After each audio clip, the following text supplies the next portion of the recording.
గతంలో నా మీద ఫోన్ ట్యాపింగ్ కేసు పెడితే హైకోర్టు కొట్టేసింది, సుప్రీంకోర్టు కూడా కొట్టేసింది. నీ చెంప చెల్లుమనే విధంగా తీర్పు ఇచ్చింది. నువ్వు పెద్ద పెద్ద అడ్వకేట్లను, రాష్ట్ర ప్రభుత్వ డబ్బులను, కోట్లాది రూపాయల డబ్బులు ఖర్చు పెట్టి పెద్ద పెద్ద న్యాయవాదులను పెట్టినావు నా మీద. ఎంత పెద్ద న్యాయవాదులను పెట్టినా న్యాయం నా వైపు ఉంది గనక, మేం తప్పు చేయలేదు గనక, ధర్మం మా వైపు ఉంది గనక హైకోర్టులోకి మేము గెలిచాం. సుప్రీంకోర్టు కూడా నీ చెంప చెల్లుమనే విధంగా నువ్వు స్పెషల్ లీవ్ పిటిషన్ వేస్తే కూడా కొట్టివేసింది. న్యాయం నిలబడ్డది, ధర్మం నిలబడ్డది. అయినా నువ్వు మళ్ళీ పిలుస్తున్నావు. సుప్రీంకోర్టే కొట్టేసి ఇంకా మళ్ళీ పిలుచుడేంది డ్రామా? ఏంది డ్రామా? ఎన్ని రోజులు ఈ డ్రామా నడుపుతావు? 2 సంవత్సరాలు దాటిపోయింది.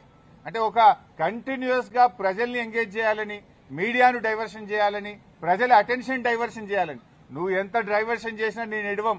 నీ బొగ్గు కుంభకోణం గురించి నిలదీస్తూనే ఉంటాం.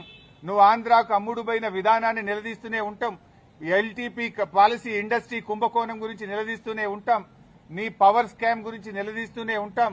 నీ యొక్క అవినీతి బాగోతాలు అన్ని కూడా బయట పెడుతూనే ఉంటాం. 6 గ్యారంటీల కోసం తెలంగాణ ప్రజల పక్షాన నిన్ను ప్రశ్నిస్తూనే ఉంటాం, నిలదీస్తూనే ఉంటాం.